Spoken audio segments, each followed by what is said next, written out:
Bueno, ahora ya sí vamos a entrar en el tema de esta clase. Ya hicimos la introducción sobre las cuestiones más logísticas y a mí en esta clase me interesaba trabajar básicamente tres ideas, que son las que siguen a continuación.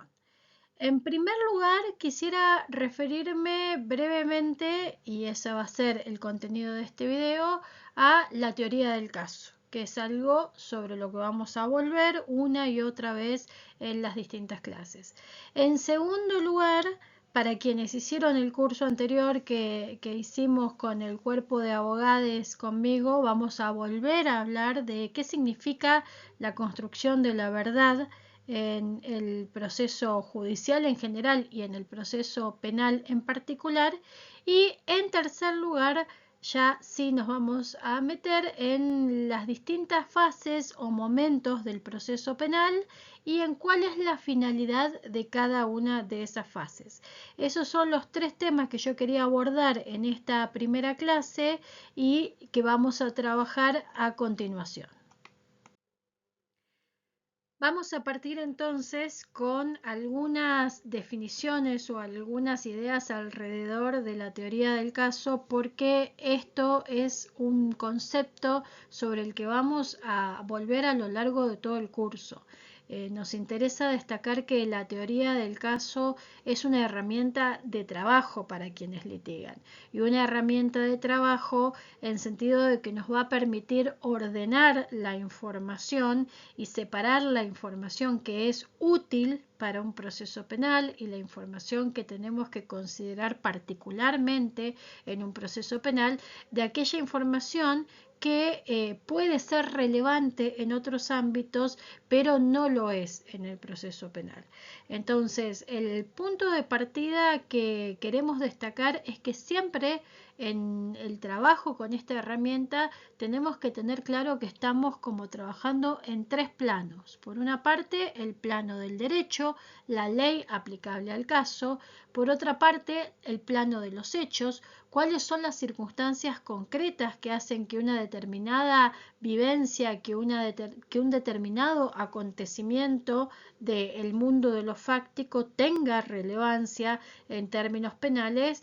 Y por otra parte, el mundo de la prueba o el ámbito de la prueba, que es que, bueno, cómo yo voy a acreditar al interior de un proceso penal que este hecho, estos hechos que estoy relatando, pasaron como estoy diciendo que pasaron. Entonces, estos tres planos van a estar permanentemente relacionados, pero lo que es importante es que yo tenga claro que son tres planos distintos. Entonces, para poner el ejemplo más sencillo, si yo digo que una adolescente de 16 años fue agredida sexualmente y esa agresión ocurrió por la vía de la penetración del autor en la vagina de esta adolescente y que ella no consintió esta acción, el no consentimiento es un requisito del tipo penal. El artículo 119, en el primer párrafo, que es el que me regula las distintas formas de abuso sexual, desde el tocamiento hasta la penetración, lo que me dice es que es un abuso sexual cuando la víctima no consintió la acción. Entonces, ese es un requisito legal. La ley me establece que yo tengo que tener una situación no consentida. Ahora, desde lo fáctico, yo voy a tener que construir un relato que permita mostrar por qué no hubo consentimiento. Si en lugar de ser un adolescente de 16 años, estoy hablando de una niña de 7 años, allí yo ya tengo una cuestión que se vincula directamente con un requisito que pone la ley o con con un límite que pone la ley, que es que una persona de 13 años o menos edad no puede consentir una relación sexual. El artículo 119, en el primer párrafo, establece que una persona menor de 13 años siempre va a ser víctima de un abuso sexual. ¿Por qué? Porque el legislador ha establecido que esa es la edad mínima para consentir, 13 años o más. 13 años o menos nunca hay consentimiento. Entonces, cuando yo digo, esta niña tiene 7 años, lo que estoy diciendo es no tenía posibilidad de consentir. El relato fáctico es esta niña tiene 7 años. La exigencia normativa es que no exista consentimiento y me regula como una de las posibilidades de no consentimiento la edad. Ahora, si yo quiero decir que esta adolescente de 16 años no consintió porque, para poner un ejemplo, había tomado durante toda la noche aproximadamente 6 litros de cerveza y no se podía tener en pie y trastabillaba y no podía hablar y cayó dormida en un sillón del lugar en el que estaba, ese relato que estoy haciendo lo que demuestra es, o lo que busca demostrar desde lo fáctico, es que no había posibilidad de consentir. ¿Por qué? Porque la situación en la que estaba esta adolescente hace difícil pensar que una persona bajo esas circunstancias podría haber estado en posibilidad de consentir en términos de afirmar libremente su voluntad de acceder a una relación sexual.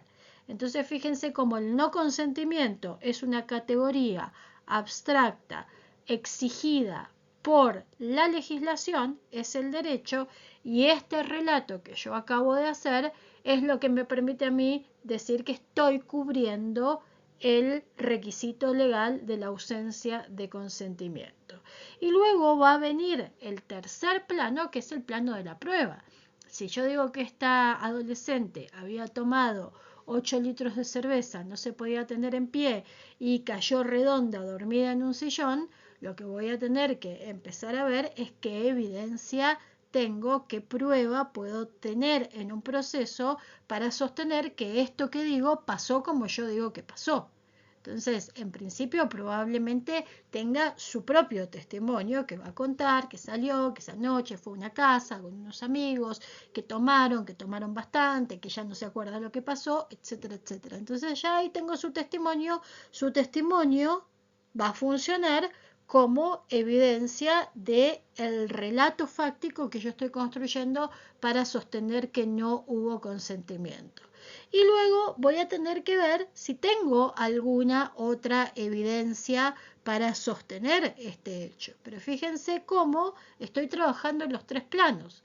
A partir de identificar, que es lo que vamos a trabajar fuertemente en la segunda clase, a partir de identificar cuáles son las exigencias legales, lo que yo tengo que procurar hacer es construir un relato fáctico, una teoría fáctica, lo más precisa posible y lo más completa posible para cubrir esas exigencias legales. Pero la precisión y la completitud de mi teoría fáctica va a depender siempre de las posibilidades probatorias que yo tenga. Si esta adolescente a mí me dice, sé que tomamos mucho, y yo caí redonda y me dormí y no me acuerdo más nada, yo no puedo afirmar con tanta precisión tomó 6 litros de cerveza. Porque ella dice, sé que tomamos mucho, pero no me acuerdo cuánto tomé, no me acuerdo de nada. Entonces, en función a la información que a mí me dé la prueba, va a ser la precisión con la que yo voy a construir mi relato fáctico.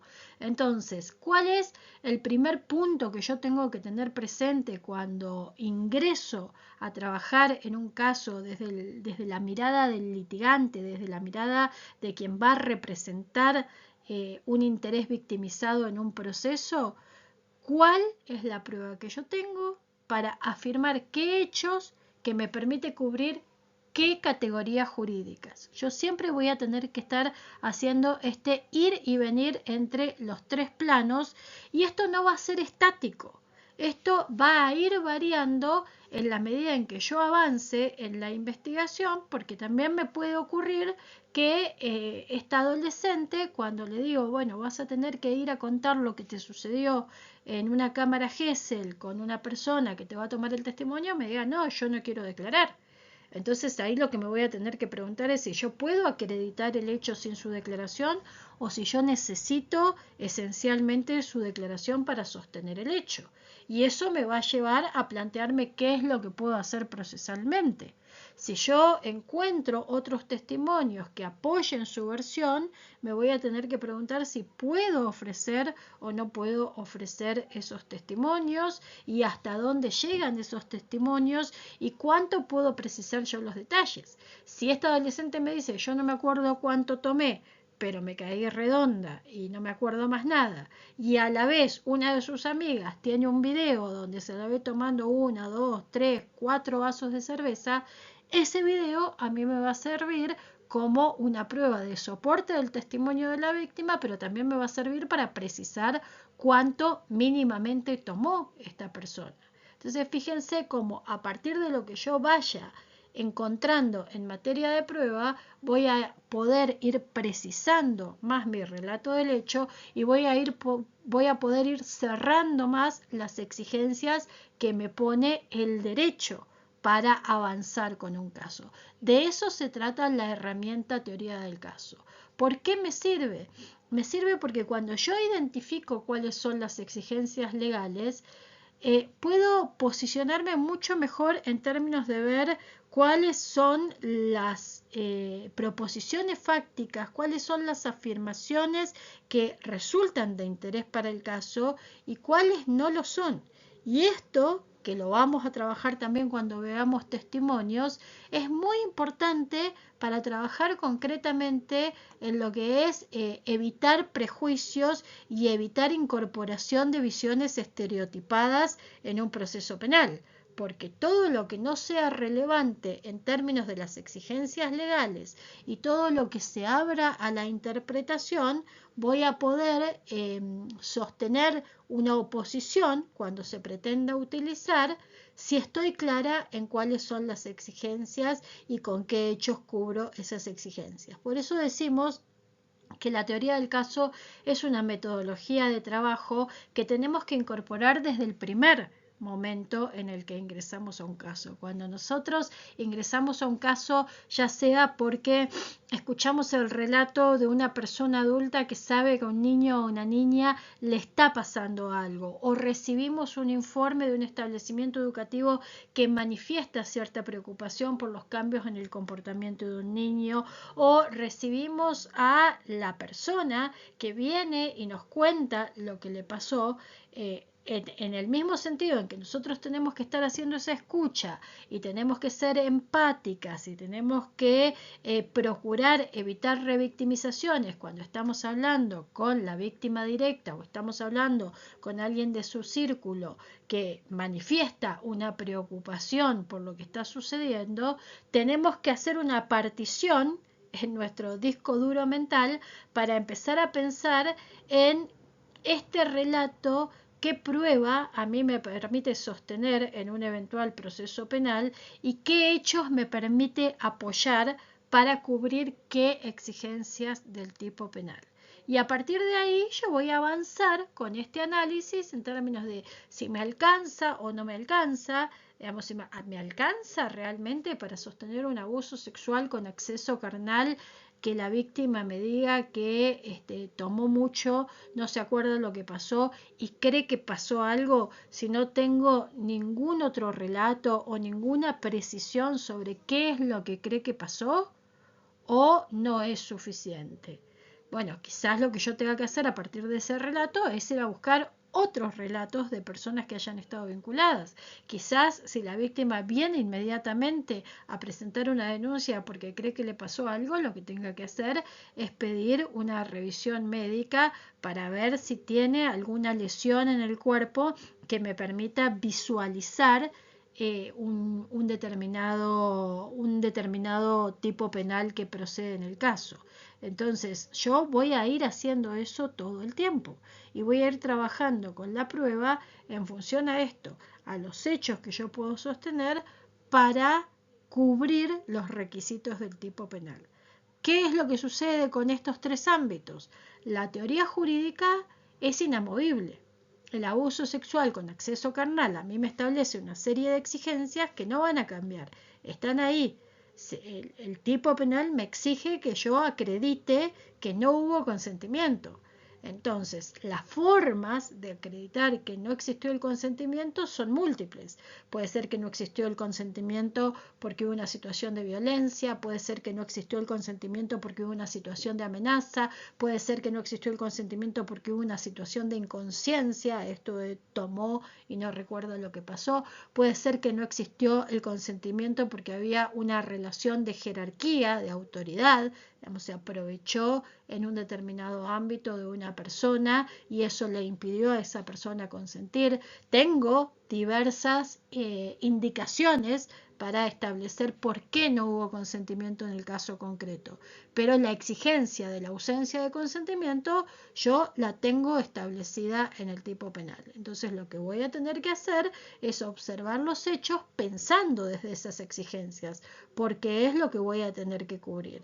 Y una vez que tenga construida la historia fáctica, voy a tener que ver si la prueba me alcanza para acreditar esa historia fáctica. Y de eso se trata la teoría del caso. En la medida en que yo tenga claro este trabajo en tres ámbitos diversos y la necesidad de cubrir los tres ámbitos, voy a poder avanzar, si se quiere, con más prolijidad, pero no prolijidad en términos estéticos, sino prolijidad en términos de sostén del caso para construirle credibilidad y buscar una sentencia en función a lo que estoy requiriendo y en función de las expectativas que tiene la parte que estoy representando.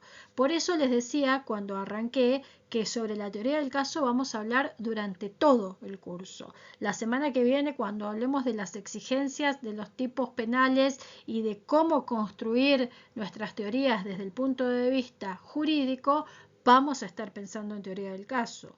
Cuando veamos prueba testimonial y pensemos en las distintas afirmaciones que puede haber al interior de un proceso y cuánto peso probatorio tienen, vamos a estar hablando de teoría del caso. Cuando diferenciemos entre medidas de investigación y medidas de prueba, vamos a estar hablando de teoría del caso.